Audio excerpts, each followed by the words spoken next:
Okay, good morning, everybody. Hopefully you can hear me. Um, if not, then type in the chat that you can't hear me. But I think we're probably good to go to get started here. Just so you know, the presentation is being recorded. You don't have to be on video or anything like that. And I've got everybody muted right now just so that we can get through it. And then I'll open it up at the end for questions and things like that. So thank you very much for coming. I hope you enjoy the presentation as much as I've enjoyed putting it together.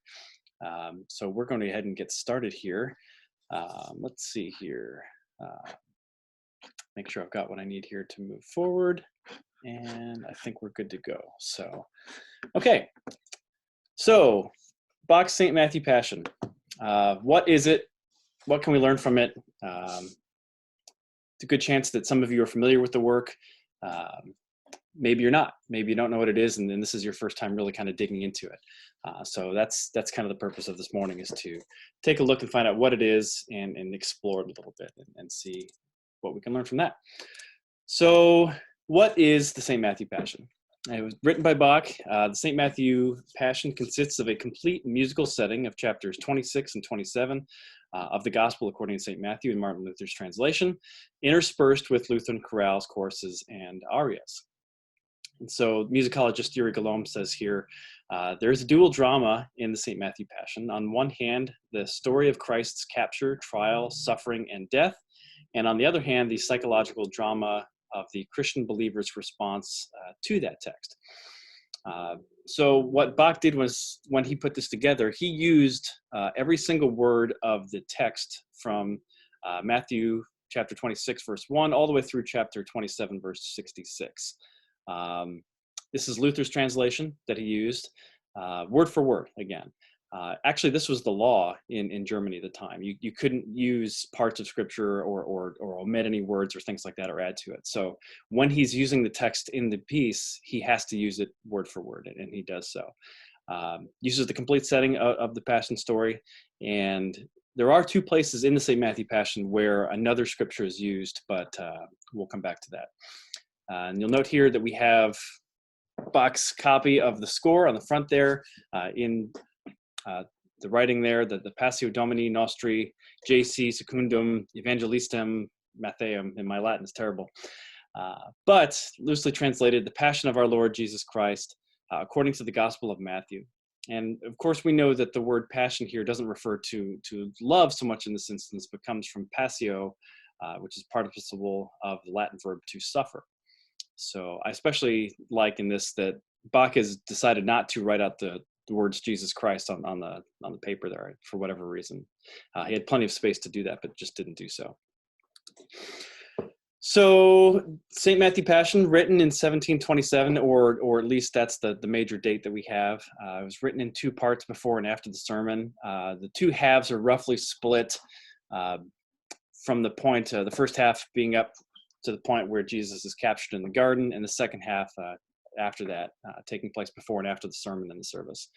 Written for Good Friday in 1727, and uses chorale texts and melodies from the 16th and 17th centuries largely, but there is some material that dates back to much earlier. There are additional texts that are interspersed by the poet, Christian Friedrich Henrici, who used his pen name of Picander. The St. Matthew Passion is an oratorio. It's not opera. It's not supposed to be an operatic performance, but it might sound like that to you. So we'll talk a little bit about what that means. But it's important to note that there is a difference between the two. There's no costumes in the performance of the St. Matthew Passion. Bach, of course, was the cantor at the St. Thomas Church in Leipzig, where Luther actually preached on Pentecost in 1539. Bach orchestrated this, taking the advantage of the interior of the church, which you can see there. Two organs, multiple organ lofts, and places to put his musicians. Took about 5 years to write it, all the different pieces, and put it together. But again, we think the first performance was in 1727. And as Bach wrote this, it's not as if he wasn't busy to begin with. He had just launched into a series of weekly cantatas, one for each Sunday of the church year. And you can actually find that list online and listen to the weekly cantata throughout the church year, which I like to do on Sunday afternoons. What's kind of amazing about the St. Matthew Passion is that after Bach's death, the St. Matthew Passion was hardly heard outside of Leipzig for nearly 100 years. It wasn't until 20-year-old prodigy Felix Mendelssohn re-premiered the work in Berlin in the 1800s, almost 100 years after its first performance. And that performance itself, an abridged version, really kicked off a worldwide revival of Bach's work, and which continues to this day. So what are we going to do today? We are going to listen to 21 selected movements from the St. Matthew Passion, made from 7 different recordings between 1963 and 2016. I picked each of these for a specific reason, and I'll explain that as we go. We're going to look at portions of the score and try to see what Bach was doing with his writing. And we're also going to explore how Bach employed various compositional devices explicitly throughout the work. We can't listen to the whole St. Matthew Passion. It would take us over 2.5 hours to do so, and even today, I think that would be, we probably have the time to do that, but I maybe not. So something I would encourage you to do on your own later on. Pick a version of it and either listen to it in its completion, in its entirety, or even watch it on YouTube. You can watch it in the German with the English subtitles, which I would recommend. That's a nice way to do it as well. So I'm trying to juggle a couple different things. This being an online presentation, I'm going to play the music from my end. You should be able to hear it on your end just as easily as you hear me.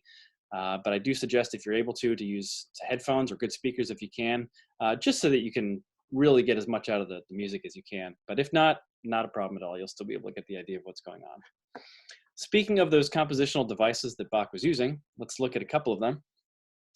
So we have the doctrine of affections. That's where Bach is specifically trying to evoke a specific emotion. And you can imagine in the Matthew Passion where that might happen.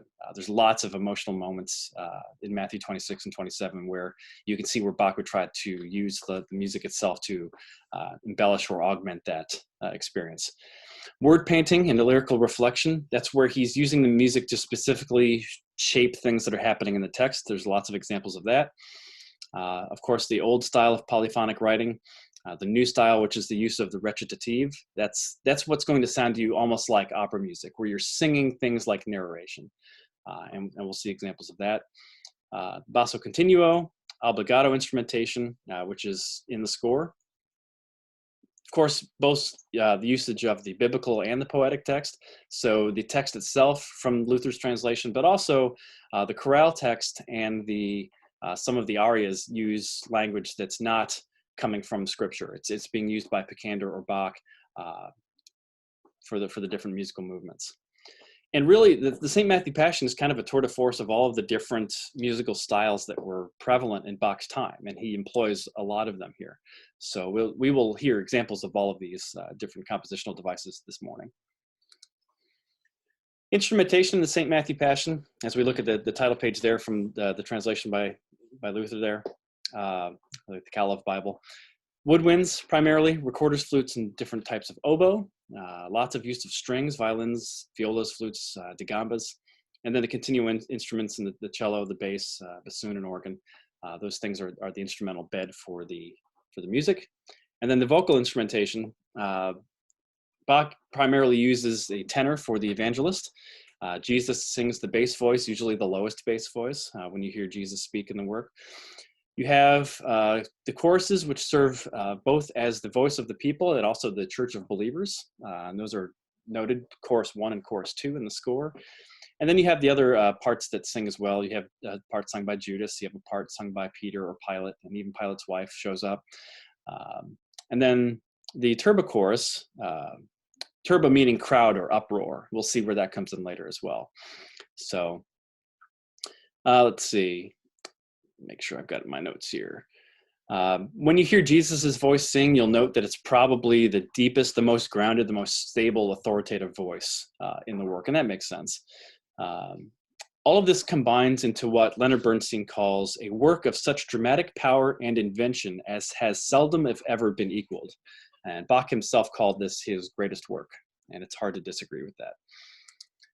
So let's get into the music. We're going to listen to the opening movement here. And my German is about as good as my Latin, but Kommt ihr Töchter, helft mir klagen. Come ye daughters, help me lament. I will scroll through several slides as the music plays here. Just read along with the slides and we'll talk a little bit about it when it's finished. It's about 6.5 minutes long. And you'll note even from the first notes that it's set in a minor key, and it suggests tension and that there's something wrong, even from the first few moments of the music. So you get this impression that we have started a sequence of events that are unstoppable, and that's kind of reflected in the continuo. So let's start listening to the music, and we'll go from there.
Okay, sorry about that. I didn't realize I could hear it on my end, but I know that you couldn't hear it on your end. So you only missed about the first 40 seconds or so. So sorry about that. Um, so this is our opening movement. This is a cantus firmus. It's an existing melody used as the basis for a polyphonic composition. And what's kind of remarkable here is you have this drama of this opening piece, and then you have Bach setting this hymn against it as the basis for the composition. And the way he orchestrated this is really cool as well. Bach used the third choir that you hear of the boy trebles. He placed them in the swallow's nest. It was a balcony above the second organ in the church, which must have been quite the effect. So I especially like the lines in the chorus referencing Abraham and Isaac carrying the wood. See him out of love and graciousness, bear the wood for the cross himself. The other reference in this opening movement is to Song of Songs, and throughout, Picander and Bach use language that describes the relationship between the daughter of Zion and to the bridegroom. And it's one of two places in the whole work where Bach references the Song of Songs, second being in the opening chorus and the aria in the second half of the St. Matthew Passion, which is after Jesus has been taken from the garden, and the alto laments, "Now my Savior is gone." In choir 2 responds, "Whither is thy loved one gone from thee, O thou fairest among women?" So what's really happening here? Let's see here. So this O Lamb of God, most holy, it was written originally by Nicholas Decius, who was a student of Luther's at Wittenberg and an advocate of the Reformation. He was responsible for resetting the Latin ordinary into German hymns, the Gloria, the Sanctus, and the Agnus Dei, which is what we have here. And Bach took it and incorporated it in the opening movement. And really, it's a fantastic way to do so. It's dramatic, it's emotional, it's perfectly focused on the Lamb of God who takes away the sin of the world. It's the centerpiece. And what I especially like is that as the movement comes to the end, you have all three choirs singing together with the punctuated notes of the orchestra together. All of those different voices are punctuating at once on the words, the Lamb of God. So Bach is setting the stage here for telling of the love story between Christ and his church. And to better understand this, we do need to actually look really quickly at the importance of Lutheran chorales and their place in our history and their place in where it fits into this work as well. So let's just dive into that really quickly. Bach purposely sought to weave together elements of Lutheran musical heritage into the St. Matthew Passion. It makes sense. And that lineage, of course, begins with Martin Luther. So the quote here is that Luther regarded hymns as quintessential instruments to convey Lutheran doctrine to laymen and laywomen in a form that they could remember, teach to each other, and apply to their lives. The Reformation also made the music of the church accessible to everyone for the first time in Western history. Hymns were not only sung at the church, but also at home. Lutheran families used hymns in their daily devotions and informal musical gatherings called house music. Luther's adversaries were quoted as saying, "The people are singing themselves into his doctrine." And to that, I would say, yes, that's exactly the point. So it's kind of interesting if you think about our current worldly situation where we're all stuck in the house. It puts us in a great position to learn our hymnody and to spend time singing with family and things like that. So it's hard to imagine when was the last time where you had hundreds of thousands of Christians stuck at home in a position where they could sing hymns together at home. So kind of interesting. We have lots of chorales in the St. Matthew Passion. We're not going to go through all of them, but these are the authors and the contributors of the chorales in the St. Matthew Passion. Notably, Paul Gerhardt, who has 17 hymns in the Lutheran Service Book. We have 3 different settings by Hierman. Rissner got his degree in theology in 1527 from the University of Wittenberg. And Duke of Prussia there, Alfred, was significant in the Lutheran Reformation as well. So what I think is interesting is that Luther himself is not incorporated here, where it would have been sort of easy to do so, but more on that in a minute. What does Luther say about all of this? And a quote from him from Table Talk. How strange and wonderful is it that one voice sings a simple, unpretentious tune, while 3, 4, or 5 other voices are also sung. These voices play and sway in joyful exuberance around the tune, and with ever-varying art and tuneful sound, wondrously adorn and beautify it.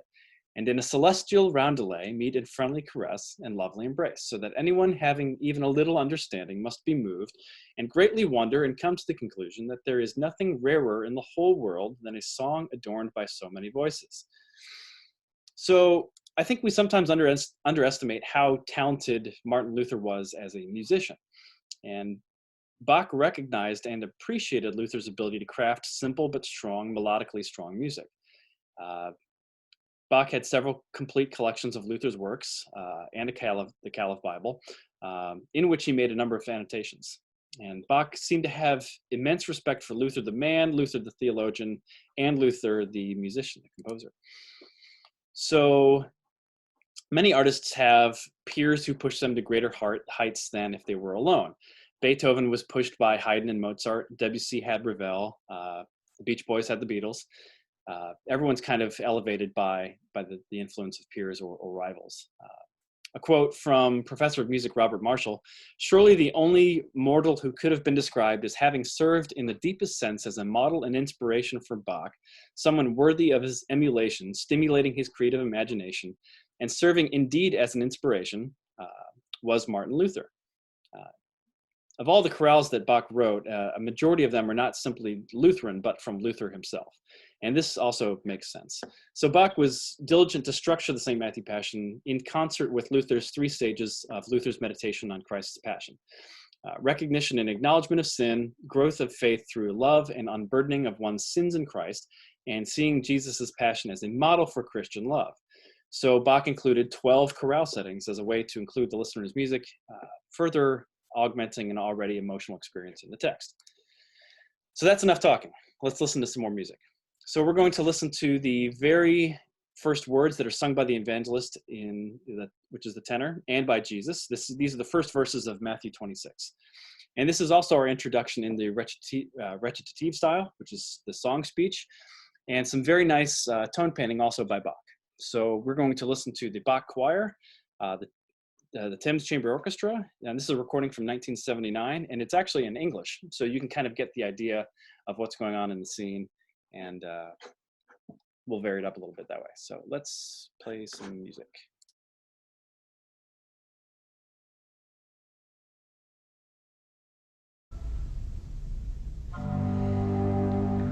When Jesus had completed all these things, he said unto his disciples, "Ye know that after 2 days is the Passover, and the Son of Man shall be delivered over, that he may be crucified."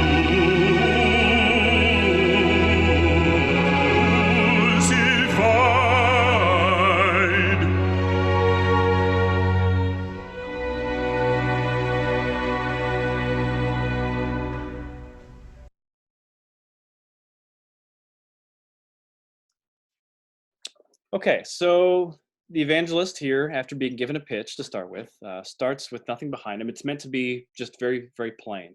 And you probably noted the halo effect that accompanies Jesus when he sings. So whenever Jesus starts to sing, you have this bed of strings that accompanies him, and that's highlighted there. Musicologists have called that the halo effect. And we'll see that in a lot of places as we move through today. As Jesus sings here, you'll note that his voice is strong, it's authoritative. Even his tension is introduced in the back half of the movement here. A few other things to note about the movement here. Sorry about that. When Jesus sings the word Passover, you'll see how the direction of the notes goes up and over that high note there. Which echoes the movement of the angel of death passing over the house. And this is a really good example of the tone painting. Also, what I've done here, and I've done this throughout the presentation, is you'll see the orange highlights, and that's just to suggest where we have tension, right? So you have this nice melodic line that Jesus is singing, highlighted by the strings, and then when he starts to sing the words that they may crucify him, you see all of this really disjointed harmonic motion in his voice and also in the continuo. Especially the movement of the line crucified. See how long that's drawn out. It's almost difficult to listen to. So I do want to play this just one more time. It's pretty quick, and just listen for these things as they happen.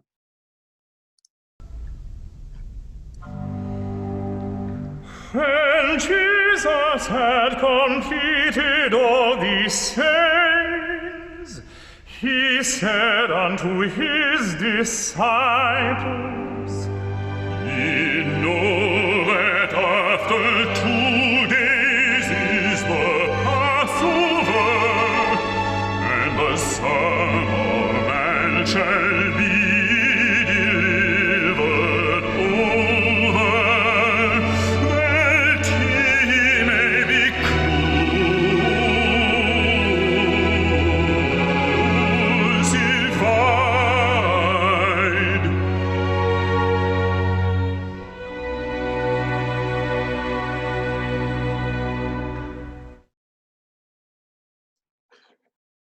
All right, let's move on. Okay, so another example of tone painting that we'll see here in St. Matthew Passion. We're moving forward to Matthew 26, verses 18 through 22. And here Jesus is announcing to his disciples that one of them is going to betray him. And we're again looking at how Bach orchestrates this musically. The style again is recitative with choir 1, which is the voice of small groups. And this is the disciples responding to Jesus in that moment.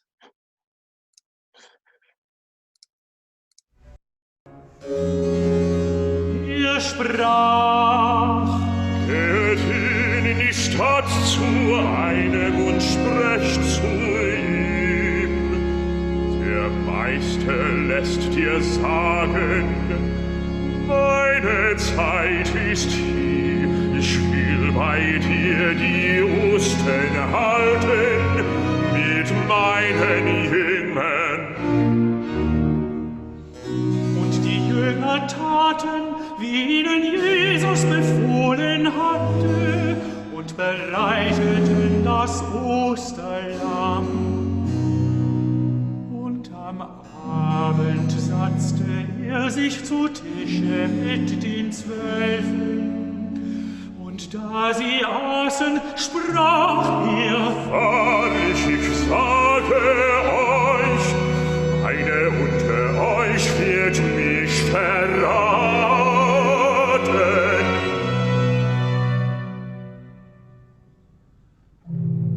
Und sie wurden sehr betrübt und huben an, ein jeglicher unter ihnen, und sagten zu ihm: Herr,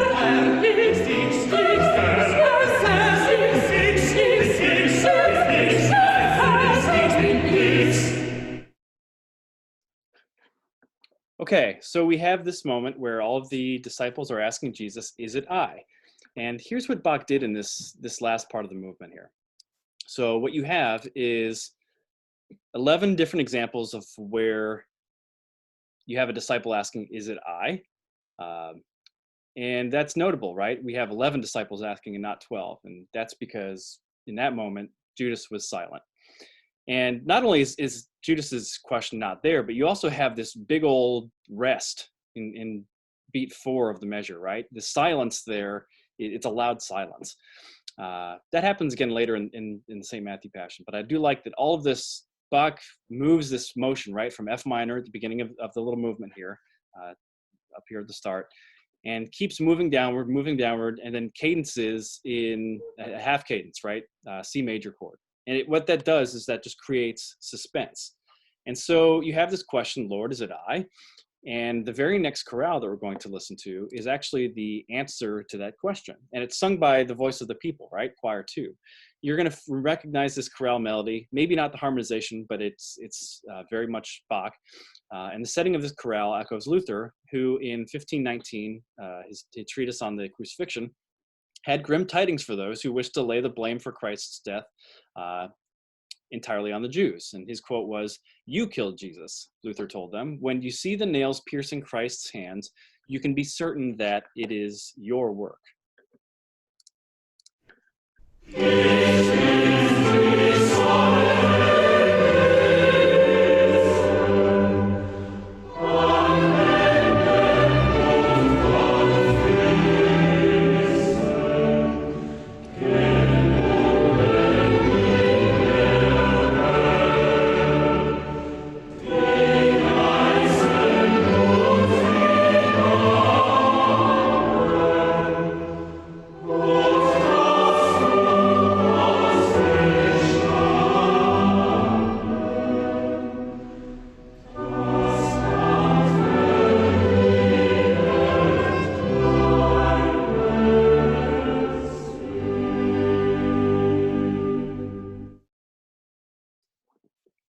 So it's our first chorale today. It's not the first one heard in St. Matthew Passion, but it is the first one that I wanted to talk about a little bit here today. And as beautiful as this chorale is, Bach is really saving his harmonic fireworks for later on.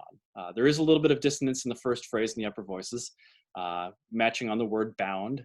So those things are tied together there. Bach sets this in the nice warm key of A flat major, which, if we think about the last movement in F minor, it's the relative major, and where the disciples were singing "Is It I?" And let's consider that just for a moment. You have this uncomfortable moment in the previous movement where these 11 disciples ask Jesus which one of them will betray him, set in a minor key with that suspense of that half cadence. And then Bach authors this musical response in the chorale, where the words, "Thy patient love revealing, thou hast endured it all for me," the two go together. And this is really a musical paraphrasing of Genesis chapter 50. What man has intended for minor tonality, God actually intended for major tonality, and Bach uses that here. It's not the last time that we'll see Bach using relative major and minor keys to indicate things. So more on that later. We're going to move forward into the Last Supper text here, Matthew 26, verses 23 through 29. And again, this is really nice usage of tone painting by Bach and some of my favorite writing in the entire work. So let's listen to that and see what that sounds like.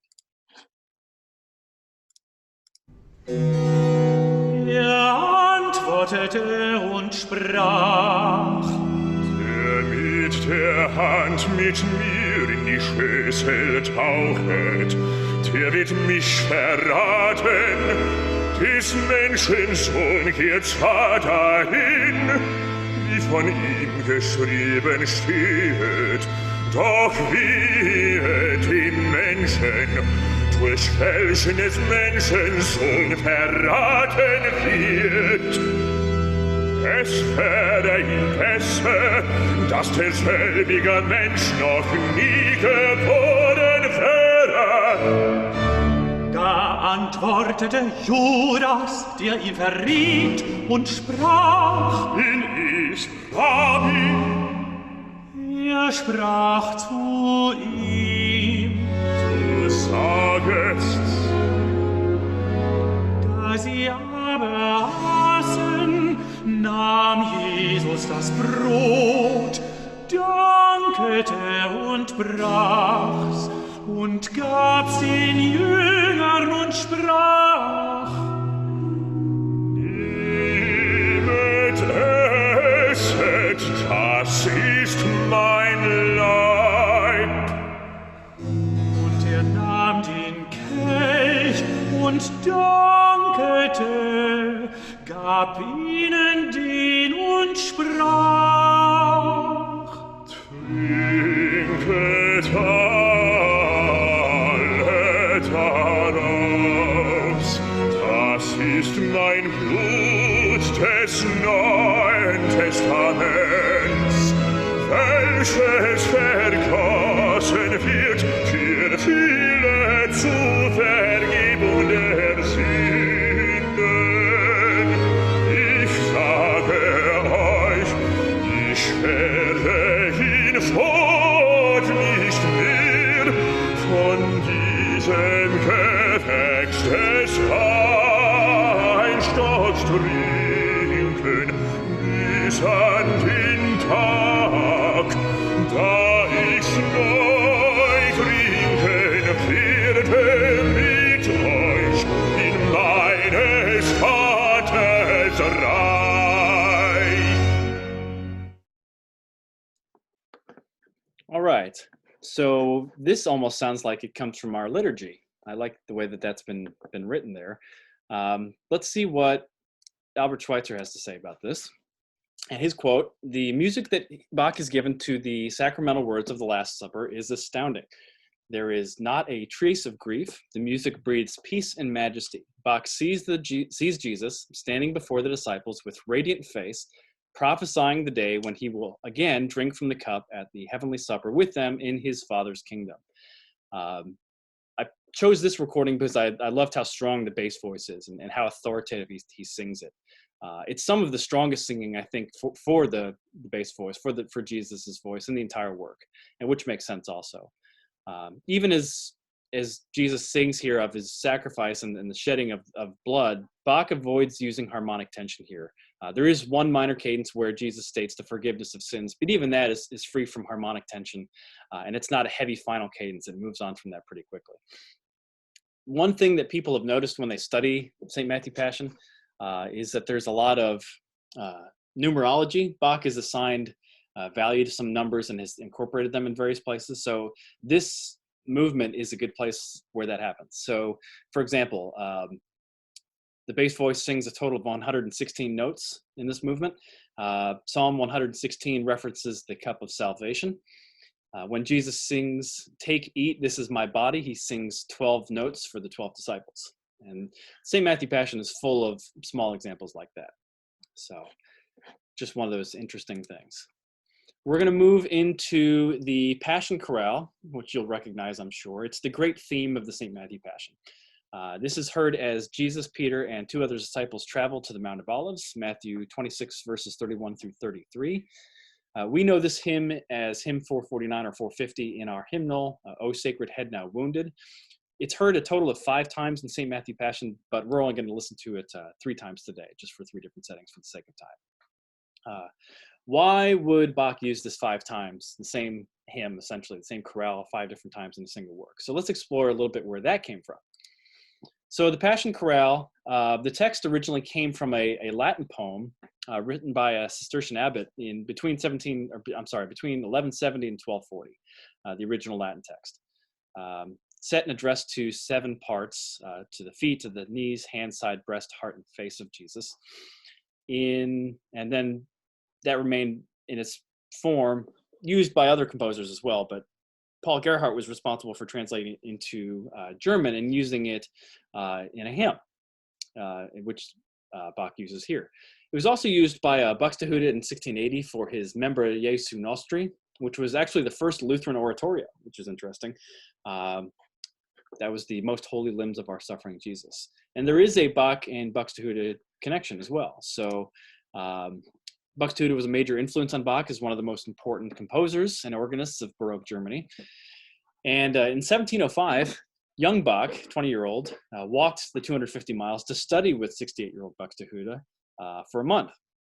Bach ended up staying for 4 months instead, and actually got the city council pretty upset with him for doing so. We're not exactly sure on the influence of the older man, but we do know that Buxtehude's themes were showing up in Bach's Goldberg variations 40 years after this visit, this study. So it's not a large leap to kind of assume that Buxtehude's influence on Bach was sufficient for him to be inspired to write his own oratorio, like the St. Matthew Passion. So 5 Passion Chorale settings by Bach. It's been theorized that these correspond to the 5 holy wounds. The settings that we have here, though, Bach kind of uses these chorale settings, these Passion Chorale settings, to point towards the crucifixion itself. And he does this both in his key selection, as he moves from 4 sharps to 3 flats to 2 sharps to 1 flat, and then to A minor for the last setting.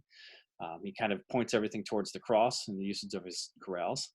And then he also takes these, you can see I've listed here, the different stanzas from Gerhardt's hymn to match up where the text is in that particular part of the St. Matthew Passion. So it's not necessarily in order, but he does use the moan of Jesus' death, "Be near me, Lord, when dying," stanza 9 at the end there. So the tune itself, the music, came from Hans Leo Hassler, who was another very important German composer, and he wrote that in 1600.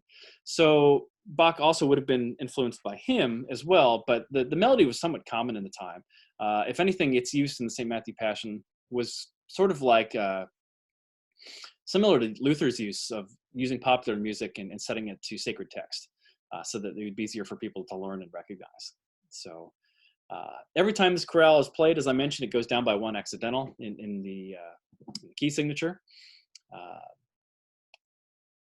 One other thing that Bach does here as he writes, not only in the St. Matthew Passion, but in a lot of his sacred work, he tends to indicate that sharp keys indicate a brightness or a divinity or a closeness with God, and flat keys are supposed to signify more distance from God or presence of sin. And we'll come back to that as well. But that's kind of a common thing that he does there. So let's listen to the first setting here.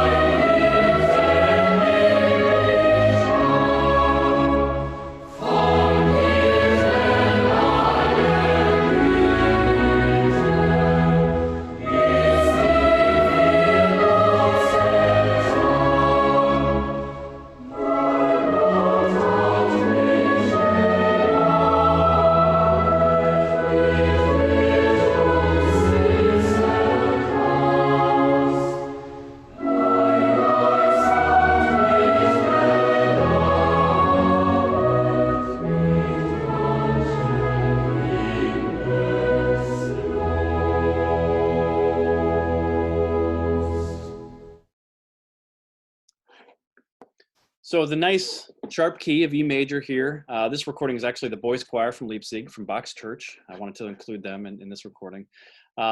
It's the first setting. It's the first time that we see this chorale in the St. Matthew Passion. So harmonically speaking, it's not very crunchy, to use the term. It doesn't have a whole lot of tension going on. It's very pretty, but it's relatively early on, and it's there's not a whole lot of tension yet introduced by Bach. He gets to that. We'll see that.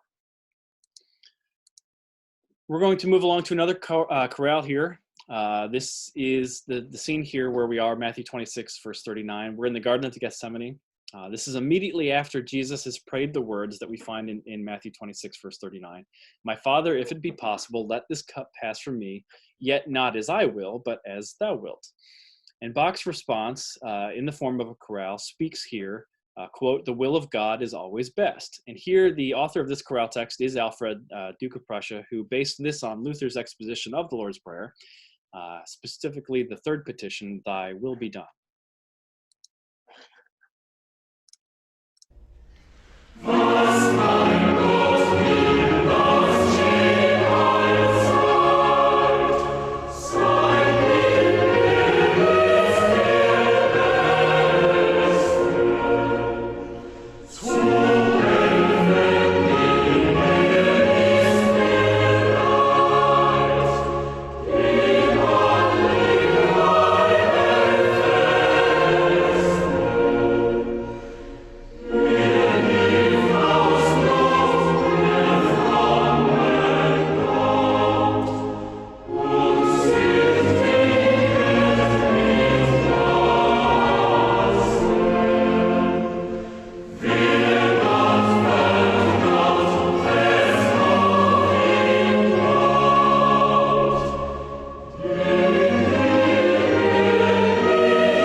I do like how Bach has written that to have kind of the unexpected pickety third ending there.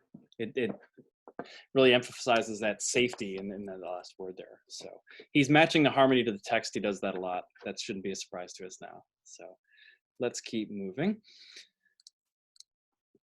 So this is the one aria that I wanted to include in the presentation. Erbarme dich, mein Gott. Have mercy on me, my God, for the sake of my tears. So this is a little bit of a longer movement. I'm going to let it play and cycle through the slides just a little bit like I do with the opening movement. We're not going to listen to the whole thing for the sake of time, but I do want to give you an idea of what Bach has done here, and I've written that on the slides instead of talking through it. So I will start it and scroll through a little bit. You'll get to hear a little bit of what most people consider, or many people consider, the most beautiful aria in the entire work.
hate to stop it there, but it goes on. So again, for the sake of time, I suggest going back and listening to that when you can. So we'll move on. So we're going to listen to another chorale. This chorale takes place immediately after the movement we just heard. So what you have here is the translation, though I have been away from you, I return. So look at the text here in relation to the chorale that we just heard. And notice the difference in the feeling and the emotion that's being kind of suggested by Bach.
Nice sharp key of A major sung by both choruses.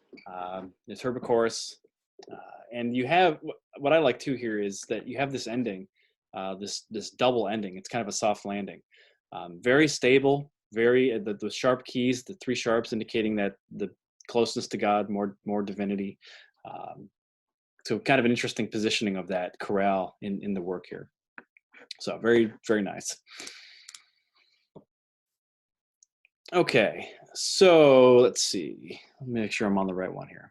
So we move forward in the gospel narrative to the scene where Jesus is before Pilate, who asks him, "Are you the king of the Jews?" And Jesus responds with, "You have said it." This is Matthew 27:11 through 14. And I should note, we're definitely in the second half of the St. Matthew Passion at this point. And what we're going to hear now is the third hearing in St. Matthew Passion of the Passion Chorale, the O Sacred Head Thou Wounded. But for us today, it's obviously the second hearing. Note the kind of the harmonic differences that you'll hear this time versus the last time. So as we move forward in the work, there's more and more harmonic tension, more and more things going on, so to speak. So let's listen to that.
Okay, so Bach has started to introduce some harmonic tension here. We've heard that. You can see that in the moving parts and the bass part.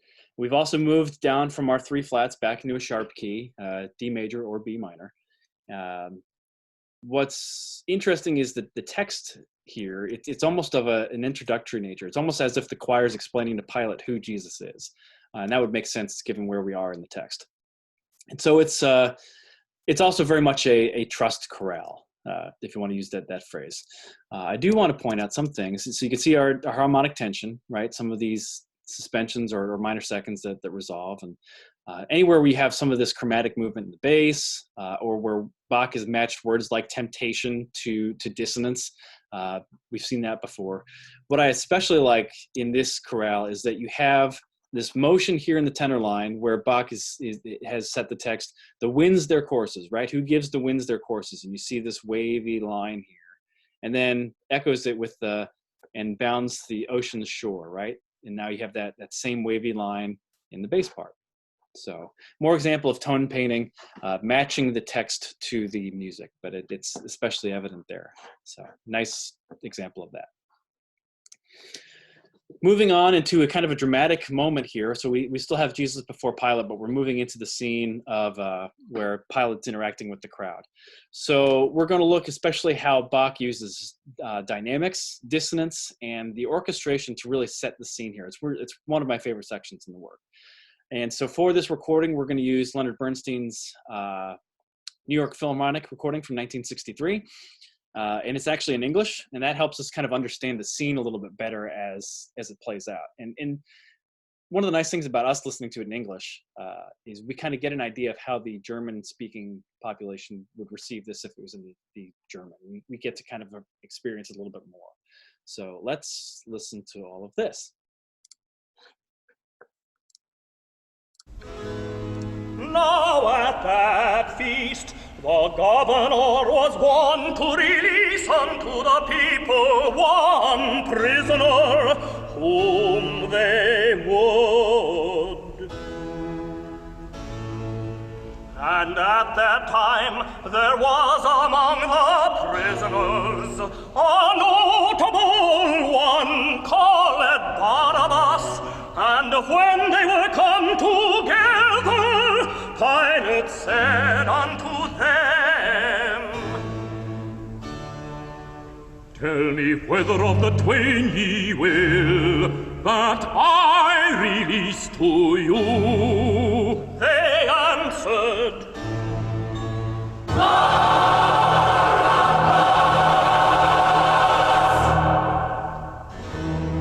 Then Pilate said to them, What then shall I do unto Jesus, to whom they give the name of Christ? They all said, Let him be crucified.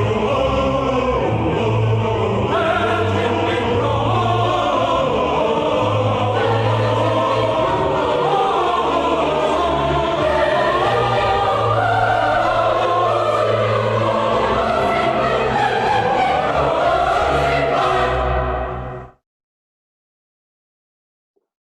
Wow, okay, so there's a lot going on here. So what you have here is you have both of those choirs in that last part singing a pattern, beginning with the basses, moving through the tenor, the altos, and then the sopranos come in last. And they all crying out in one voice at the end here, crucified, right? Everyone yelling out together. So this is a fugue, which Bach was the master of. It's a contrapuntal composition in which a short melody or phrase is introduced by one part and successively taken up by others and developed by interweaving parts. So there's a lot to look at here, but let's start by reading a quote from Professor Peter Kalkovich, who explains it like this. Bach's music raises our hopes and with the prospect of a glorious cadence in D major, right? What then shall I do with Jesus? D major, the triumphant key of the Magnificat, the Easter Oratorio, and the Et Resurrexit from the Mass in B minor by Bach. It's the cadence that would have been appropriate had the crowd shouted back, Jesus, but they don't. And the bright glory of D major fails to arrive, and instead Bach assaults us with a shocking musical deception when the crowd shouts back Barabbas, with an alarmingly dissonant and abrupt diminished seventh chord, which we have there. He continues. The crowd's response, let him be crucified, is this demonic evil-sounding fugue in A minor, a crucifixion fugue, deriving its power from a conspiracy of rhythm and interval. The fugue subject is a violent upward thrust that mimics the hoisting of Jesus upon the cross and uses a spooky, disjointed sounding interval of a diminished fourth. In this unsettling sound, Bach captures not only the act of crucifixion, but also the hideous pleasure that the crowd takes in imagining of that act. As one of Kalkovich's students once observed, the fugue makes you want to join in and sing along, which is kind of an unsettling image. So I highlighted the swell here at the very end where you have all of the voices kind of, it sounds like a group of people just starting to scream. It's menacing. One last thing about the demon fugue here, as you can call it, We do know that Satan was involved in this entire series of events. First in the betrayal of Jesus, and we have in the Gospel of Luke and John telling us that Satan entered Judas, and we know that the devil is the father of lies. So we hear one false accusation after another, and the language that we hear when Jesus is on the cross, if you are the Son of God, echoes the devil when he tempted Jesus in the wilderness. So we see musically suggested evidence of the devil's presence in the crowd in this section as well. Specifically, if we look at the entrances of all of the voices here, the basses, the tenors, the altos, and the sopranos, if you count the beats between each entrance, you have the devil's number, essentially. You have 6 beats between the entrance of the basses and the tenors, between the tenors and the altos, and then from the altos to the soprano as well. So that's kind of obvious there. You also have this really strange little dancing flute pattern that's played, and it's, when you listen to it again, you'll notice that it's kind of this playful thing, which is even more unsettling. So I have a quote here from Pastor Ulmer, and he says, "Could there be anything more demonic than the creature screaming in mad rage for the death of his creator who came to save him? It's a special kind of evil that takes pleasure in the death of an innocent man, and death is Satan's greatest pleasure. And yet God in his goodness used Satan's hatred and man's own sin to save man. The very thing that Satan desired the most, the death of God, would end up destroying him and setting sinners free, because death cannot swallow up the Lord of life." And we know that. So a little bit more numerology in this section. At Jesus's interrogation, we have 39 detached beats played by the oboes. And if you reference Psalm 39, you'll see, "I will keep a muzzle on my mouth so long as wicked men confront me." And in the moment of Jesus's death, chapter 27, verse 45 through 50, Jesus's bass voice sings a total of 31 notes. Psalm 31 includes the line, "Into your hands I commit my spirit." So we're going to move on now into this chorale, which is heard immediately after the second time that the demon fugue shows up. It's actually sung twice. So this chorale is almost sung in astonishment at the release of Barabbas. And it's the last of the 3 hearings of this particular chorale setting. In the first one, the disciples had asked Jesus why he would be subjected to this treatment. In the second setting, the poet describes our own guilt. And in this third setting that we'll listen to, it combines the thoughts where we have Jesus paying the penalty for the crime of another. And fits in well with Bach's structuring to follow Luther's meditation that I mentioned to you earlier. So let's listen to that.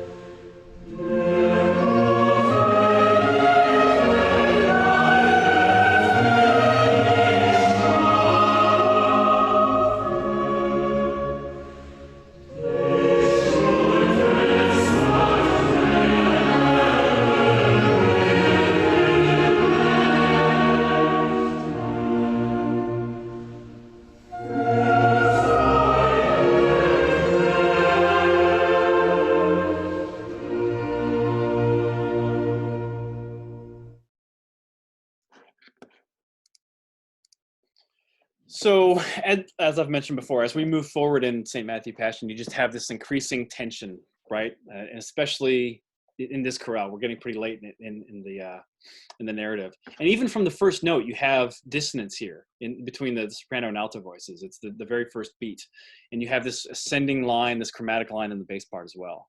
So there's a lot of tension. Both settings in B minor here, really dissonant 7th diminished 7th chord on the word offer. What Bach's doing here is he's trying to outline the difficulty and anguish of Christ's sacrifice. And then you have that long buildup of 9 notes that doesn't even resolve until the second part of the word offer. Cadence on the F sharp major chord points to the hope and wondrous love realized by the choir.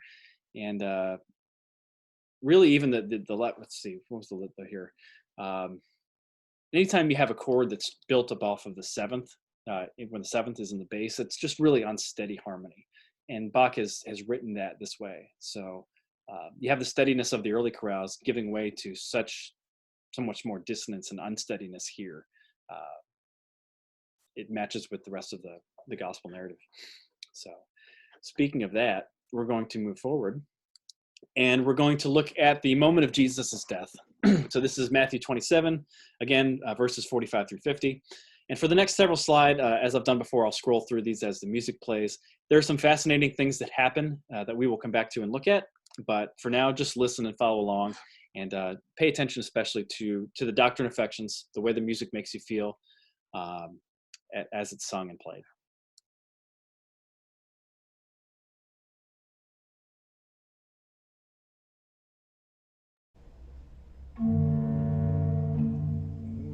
Von der 6. Stunde an ward eine Finsternis über das ganze Land bis zu der 9. Stunde.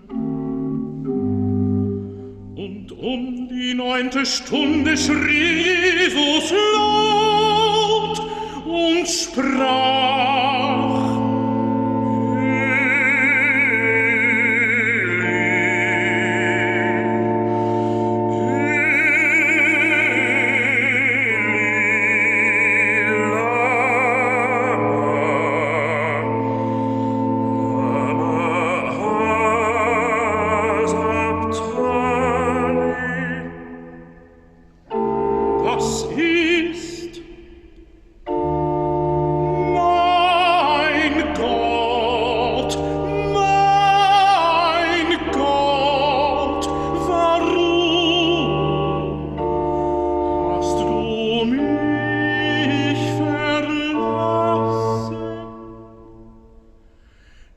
Aber die da stunden, da sie das hörten, sprachen sie: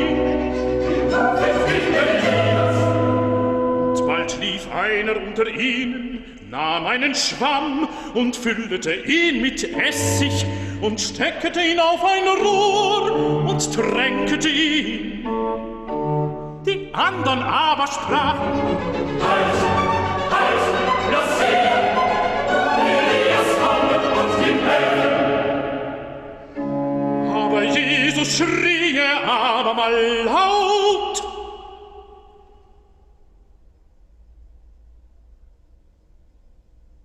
und verschied.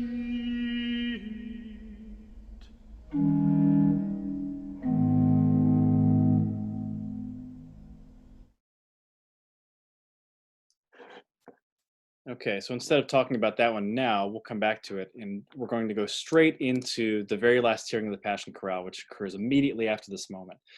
This is the last hearing, like I said. This is the Be Near Me, Lord, When Dying, the last setting of the Gerhard hymn. So the recording here is very low, so you may have to turn up your volume just a little bit. This is also in English, but that's to maximize the doctrine of affection. So let's listen to that, the moment immediately after Jesus' death, the chorale.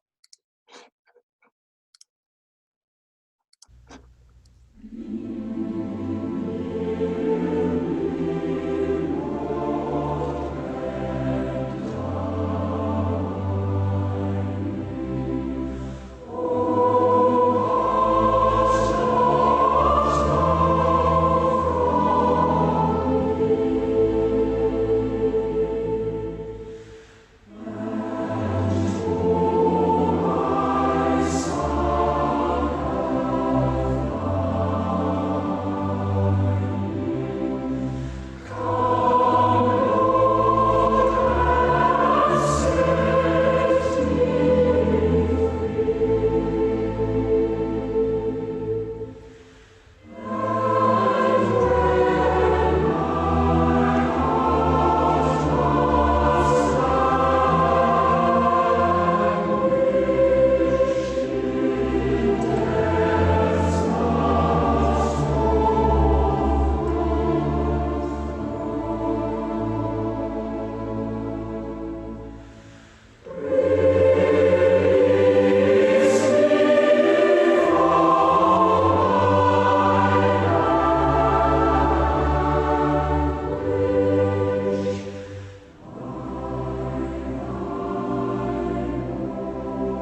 So it's a little strange to listen to something like that and take it apart mechanically, but it's worth doing so just to understand a little bit more about how Bach delivers so much emotion through a melody that we've already heard twice today and four previous times in the work total.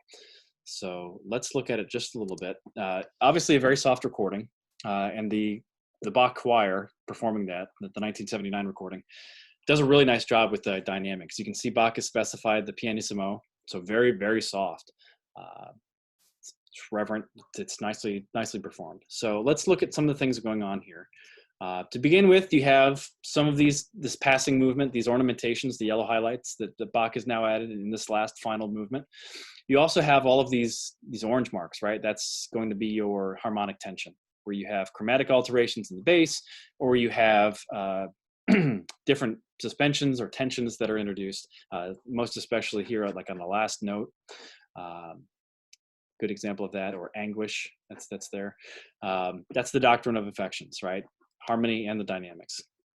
So a couple other things to point out. The bass line in measure 5, really unsteady here. I especially like that Bach has used 4 different treatments of a note within the same measure, within 4 beats. So he's got a sharp, an unaltered note, a flat, and a natural in the span of 4 notes, which is very unsteady and somewhat difficult to sing. But he has to match what's going on in the harmony there. But it's very unsteady. And if you look at the text there, and when my heart must languish, it's meant to be uncomfortable, and he's done a great job there with that. So that's that.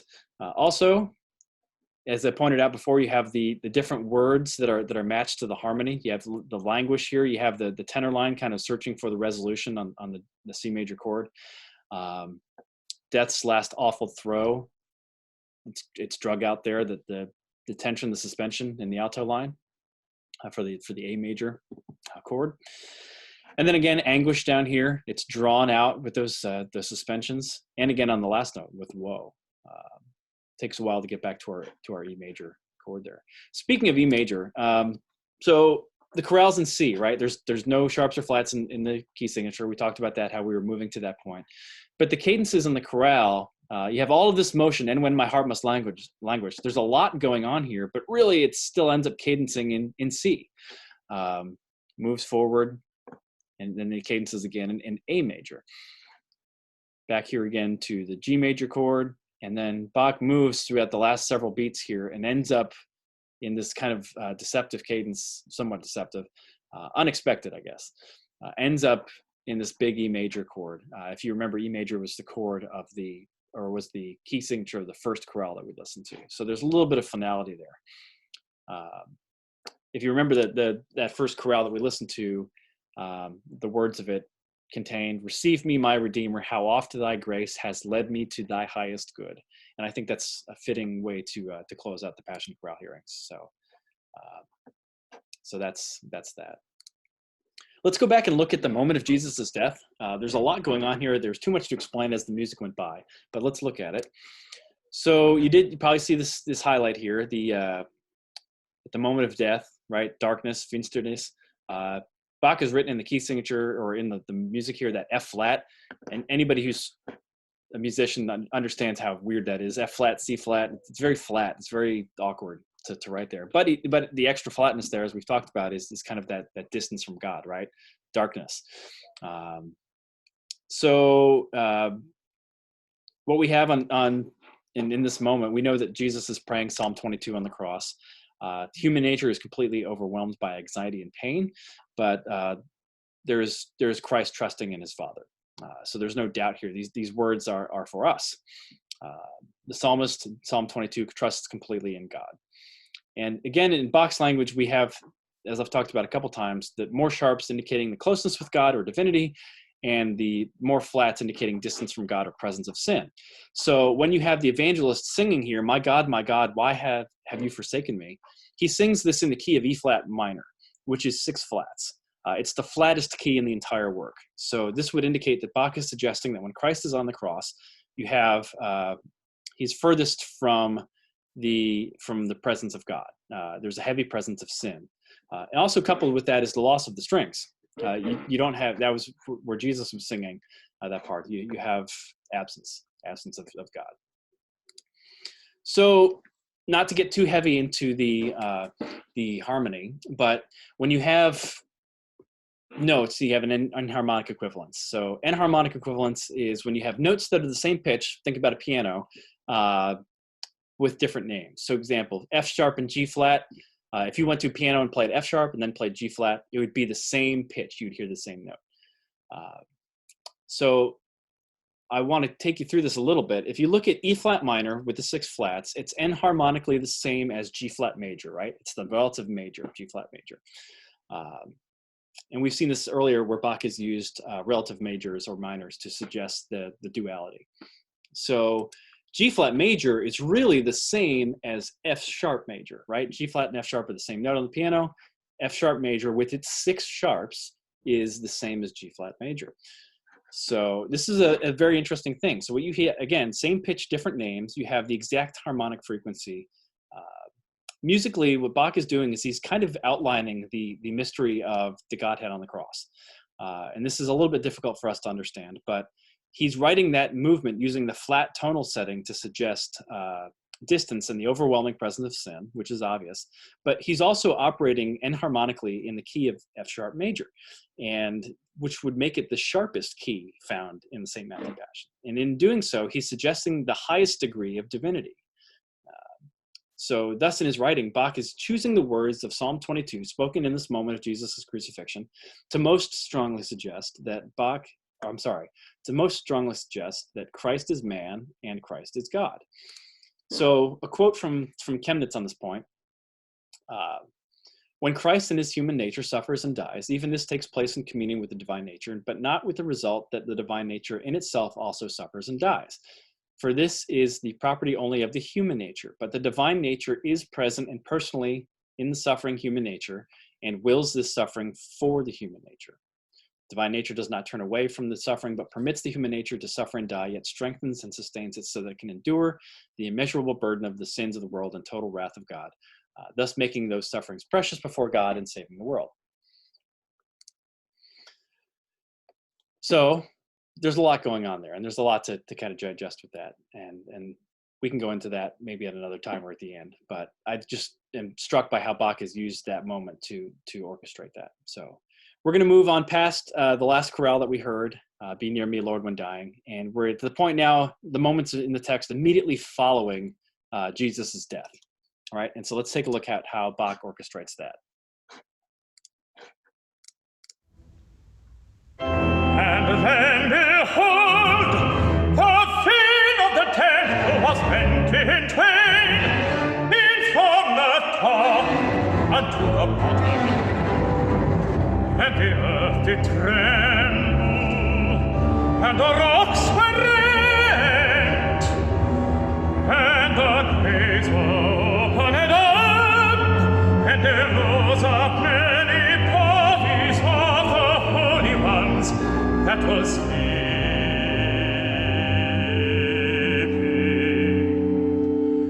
And came out of the graves after Jesus' resurrection, and went into the holy city, and was seen by many. But the centurion, and they that were with him, keeping watch over Jesus, when they looked on the earthquake and those things that were done, they feared greatly, saying,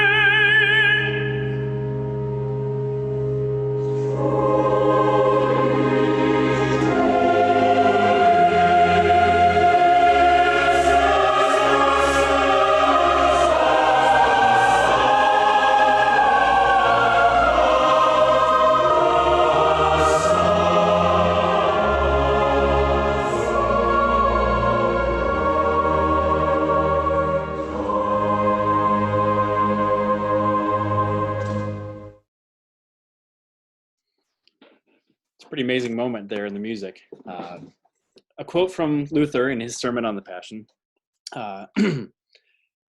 Christ's death swallowed up death, and the centurion said, truly this is the Son of God. He is the amazing king. Other kings are strong in life, and he in death. When he was dead, the centurion trembled and commenced to be a Christian. The disciples fled, but the centurion began to confess Christ without fear of all the high priests or what Pilate and the council might say. So who was the master here? Was it not the death of Christ that gave the heathen centurion a new spirit? This is the power of the passion, that it makes men bold to confess Christ. And this is a beautiful moment that Bach has composed. He captures the amazement of the centurion felt in that moment and the majesty of Christ's sacrifice, and puts it in the voice of both choirs, as well as the soloists, which we remember are the people present at the crucifixion, as well as the church of believers, including us. And Bach uses the orchestration as if to say that every tongue shall confess. And it's an echo also of the opening movement, where all of the voices sang together and spoke together, the Lamb of God. Bach does it again here by articulating the Son of God. So it's a really beautiful moment in the music, and I think that comes across. So we've made it to our closing movement. We all sit down in tears. This is another chorale fantasia, the grand chorus of the closing. And so, as I've done before, I'll scroll through a couple slides here as it plays. As we listen to this finale, listen for the anguish of the harmonies, the descending lines, the hope in the middle section, and then at the end you have the recapitulation, which is the repeated first phrase. This recording is it's done in the Pisa Cathedral by John Eliot Gardner's Monteverdi Choir and the English Baroque artists, along with the Trinity Boys Choir. There's a lot of variation in this movement depending on who the conductor is and the orchestration, but I chose this recording specifically because of the clarity of the voices, the orchestra, and for Gardner's treatment of the score, which I'll come back to at the very end. Let's listen to it. So let's listen to this, think about all the things that we've looked at so far, and just listen for the different things that Bach and Gardner are both doing here. Amen.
How about that last chord there, right? Sounds a little bit unsettling, and it should. That's obviously purposeful. But let's look at that just a little bit. Why does that last chord sound so unsettling? And it's because that Bach has left the leading tone here to resolve until the director decides to. So that's an ultimate treatment there, but it's meant to be unsettling, right? It's the height of tension. You think you're cadencing into this final note, right? The end of the piece, and even then, it's meant to be unsettling, uncomfortable, and that's why, right? That seventh that eventually resolves. So Bach purposely does that, obviously. It's not the first time it happens. It happens a couple different times in the work, and we see that right here, a couple pages back in the score. But you don't really notice it only because the continuo just keeps on moving and it passes a little bit more quickly. But it very much so in the last measure there. So that is how Bach ends the St. Matthew Passion. The resurrection is excluded. He leaves it there with the stone being set in the text.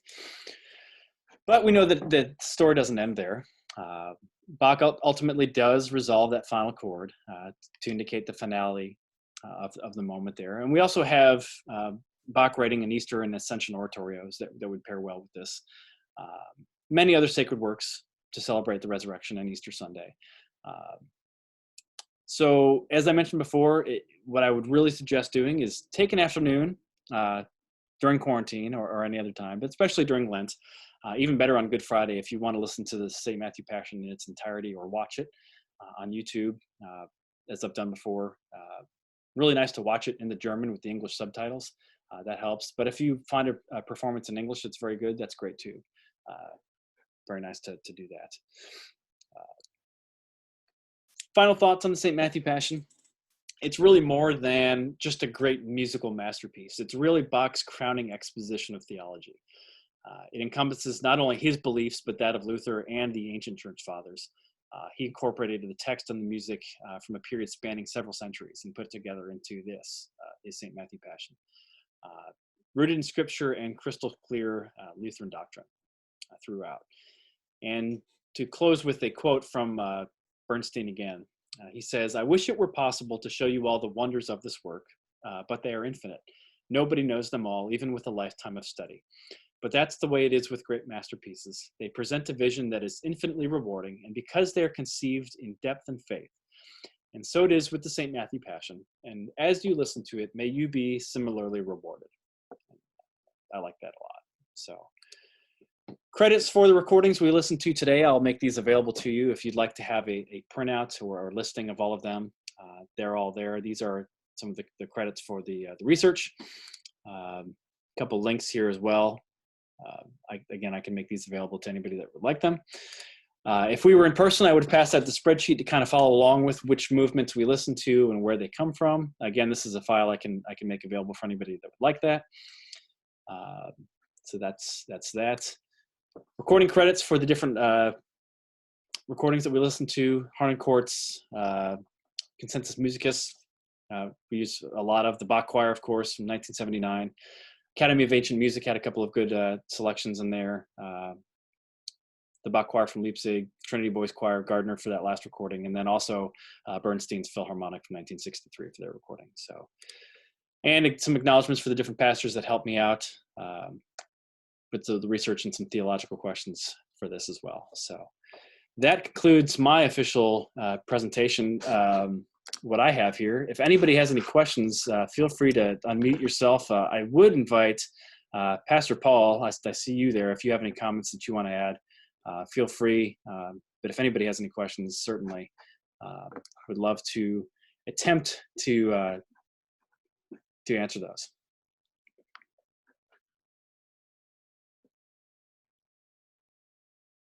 And if not, that's fine.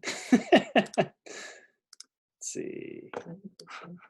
I'll open up the chat here to see if anybody wants to just type a question too. You can do that, and I'll be glad to do that. This was recorded. I will post it on the Faith Lutheran Church YouTube channel as well, so that'll be available if you want to watch it again, or if you want to share it with somebody who couldn't make it, that would be fine. I'll keep this open for just a little bit.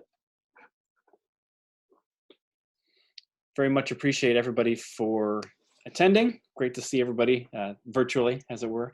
So that's that.